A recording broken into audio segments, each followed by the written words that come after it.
Why, hello, my friends. Welcome to chapter 34. It's good to see you on this Friday.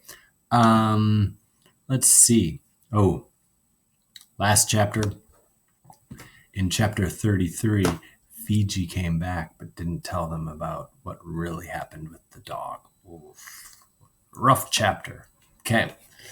Here, chapter 34, the courage to trust.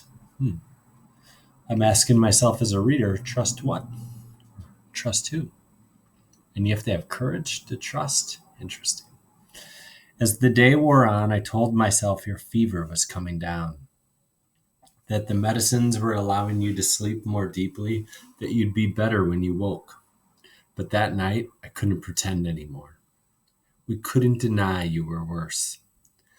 Although we had better food than ever, I couldn't get you to eat or drink. I couldn't even get you to open your eyes. I drew your head onto my lap and I stroked your brow. I called your name. You didn't respond at all. It's not true, Ruku, I confessed in my desperation. I sold Kuti. Even though he was more yours than mine, I am so sorry. I only wanted to save you, Ruku. Get better, please. By then, I don't think you could hear me. Maybe we should light a candle in church for them, Arul suggested. Or maybe we should ask the woman we met in church for help, I said. Arul wound your new doll's hair around one of his wrists like a handcuff.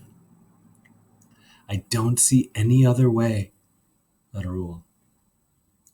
But don't you remember what Mutu said? What would you rather do? Watch them? Watch them. I couldn't finish the sentence. When I think of it now, it seems so clear, so simple that I should have gone straight to Selina Auntie once your fever spiked. But I was so terribly confused, Ruku. Only a few adults had ever really helped us. And this was more than just seeking help. This was trusting her, a stranger, completely. Well, she was in church and did seem kind, Arul said softly, as if to convince himself that this was the right thing to do. Let's go. I repeated the address that I remembered on the card. Not too far. Arul gathered your limp body in his arms. Can you help Mutu get there? Mutu's lids drooped when I woke him. He didn't seem to know or care what was happening, because without argument, he let me slide an arm beneath his shoulders and drag him along, half asleep. Through needles of rain, we staggered toward the home for children that Mutu had been so sure was a kind of jail. Frayed yellow threads of dawn were trailing the sky when we finally reached the gate. It was locked. Help! I shook it until it jangled loudly, and a woman came out.